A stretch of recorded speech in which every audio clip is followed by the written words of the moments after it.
उन देवताओं के लिए कहा जाता है अहिंसा परमो धर्म। उनका परम धर्म क्या है? उनका परम धर्म है अहिंसा। तो वो अब भी लड़ाई थोड़े ही करेंगे, हिंसा थोड़े ही करेंगे। हिंसा की तो बात भी नहीं हो सकती। सतयुग और दैवी राज्य की स्थापना, फिर लड़ाई कहां से आई? जिसके फाउंडेशन में ही अगर लड़ाई होगी तो सारा सतयुग आदि मध्य अंत क्या हो जाएगा? लड़ाई लड़ाई हो जाएगी। तो जो सतयुग की स्थापना करने वाले हैं उनके तो संकल्प मात्र में भी लड़ाई की बात, हिंसा की बात नहीं होनी चाहिए, बाहुबल की बात नहीं होनी चाहिए। सतयुगी देवताएं असुरों के पास आकर लड़ेगा, ऐसा हो नहीं सकता। फिर कौन लड़ेगा? असुर जाकर लड़ेंगे या देवताएं जाकर लड़ेंगे? जो आसुरी संस्कार वाली आत्माएं हैं वो ही खिटखिट पैदा करती हैं पहले। ये पुरानी दुनिया है। तो जो पुरानी दुनिया है वो नई दुनिया हो कैसे सकती है? भक्ति मार्ग में तो मनुष्य जो सुनाते हैं, सुनते हैं, वो सत्य सत्य कहते रहते हैं। अभी तुम तो कोई शास्त्रों की बातें नहीं सुनाते हो, तुम खुद गीता भी नहीं सुनते हो। क्या तुम ब्राह्मण अभी गीता भी नहीं सुनते हो? आगे तो सुनते थे। आगे माने यज्ञ के आदि में वो ही संस्कृत की गीता के अर्थ बैठ बताते थे, सुनाते थे, और ब्राह्मण बच्चे सुनते थे।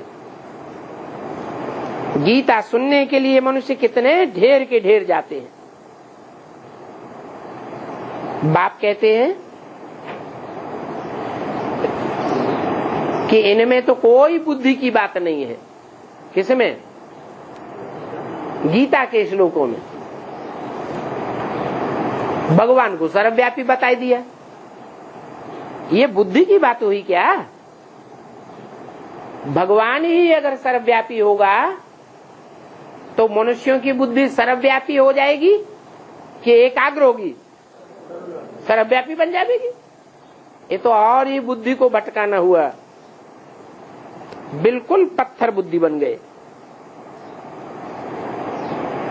इसे कलयुगी दुनिया में सब के सब पत्थर बुद्धि है। सतयुग में तो सभी की पारस बुद्धि कहलाएंगे। वहां राज्य पारसनाथ का है, यहां तो राज्य है ही नहीं। पहले करके राजाएं थे, वो राजाएं भी अपवित्र थे। अभी से 100-200 साल पहले दुनिया में किसका राज्य था? प्रजातंत्र राज्य था, राजाओं का राज्य था। अभी तो वो राजाओं का राज्य भी खलास हो गया। राजाएं थे तो जरूर, उनका राज्य भी था, लेकिन वो पवित्र थे या अपवित्र थे? अपवित्र राजाएं थे तो यथा राजा तथा प्रजा भी अपवित्र थी। बल उनको रतन जड़ित ताज था। क्या ताज तो था उन राजाओं को, रत्नों से जड़ा हुआ ताज होता था, परंतु क्या नहीं था? पवित्रता का ताज नहीं था। लाइट अर्थात पवित्रता नहीं थी। वहां नई दुनिया में तो सब पवित्र थे। परंतु इसका ये मतलब नहीं है कि वहां नई दुनिया में कोई ऐसे पवित्रता का ताज होता है जो सबको दिखाई देता है। ऐसा होता होगा? नहीं। उनके नेत्रों से, उनके मुख से क्या झलकता था? पवित्रता की रोशनी झलकती थी। ये ताज था। जैसे क्राइस्ट, गुरु नानक, शंकराचार्य, जो भी नए नए धर्म पिताएं परमधाम से नीचे उतरते तो पहले जन्म में उनका जो चेहरा था वो कैसा दिखाई देता था? पवित्र देखने में आता था या अपवित्र देखने में आता था? पवित्र चेहरा देखने में आता था। वो लाइट पहले जन्म तक थी। बाद में क्या होता है?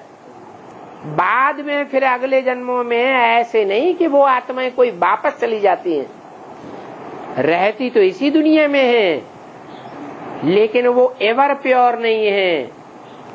वो जिसमें भी प्रवेश करती है पतित आत्मा में, और दूसरे मनुष्य जिनके संसर्ग संपर्क में आती है तो क्या बन जाती है? संग के रंग में आते आते पतित बन जाती है। लेकिन परमपिता परमात्मा कभी संग के रंग में आने से पतित नहीं बनता।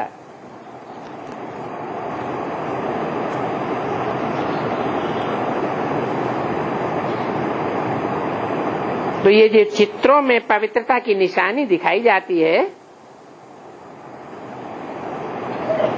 ये किस समय की बात है?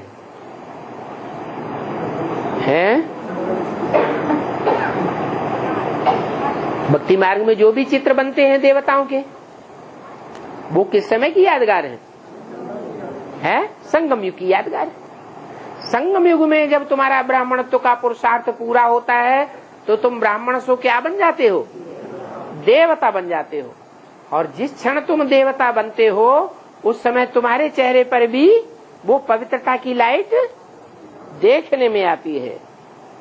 बाकी ऐसी कोई लाइट होती नहीं है। वो लाइट ही ना आंखों से दिखाई पड़ने की चीज नहीं है। तो इस समय संगम युग में तुम भी पवित्र बनते हो। अभी तुम्हारी लाइट कहाँ है? ये तो सिर्फ पवित्रता की निशानी दिखाई गई है चित्रों में, और चित्र तुम्हारी परिपूर्ण अवस्था की यादगार हैं। अभी तुम पवित्र बनते हो तो तुम्हारे पर कोई लाइट का ताज थोड़ा ही है। हाँ, आत्मा जानती है कि हम बाप से योग रख करके बाप को याद करते करते बाप की जो लाइट है, एवर प्योरिटी की लाइट, वो हमारे अंदर समा जाती है। फिर वहां विकार का नाम निशान नहीं रहेगा। अभी तो विकृति आती है, मन में भी विकार आता है। मन के संकल्प जो बीज है, बीज में ही विकार आवेगा, तो इंद्रियों में भी विकार आवेगा या नहीं आवेगा? आवेगा। जब तुम्हारी ऐसी स्टेज बन जाए कि संकल्प मात्र में भी विकार ना आवे, तो इंद्रियां भी कैसी बन जावेंगी? निर्विकारी बन जावेंगी। निराकारी, निर्विकारी, निरहंकारी कहे जावेंगे। वहां नई दुनिया में तो विकार का नाम निशान भी नहीं होता। वहां तो विकारी रावण राज्य ही खत्म हो जाता है।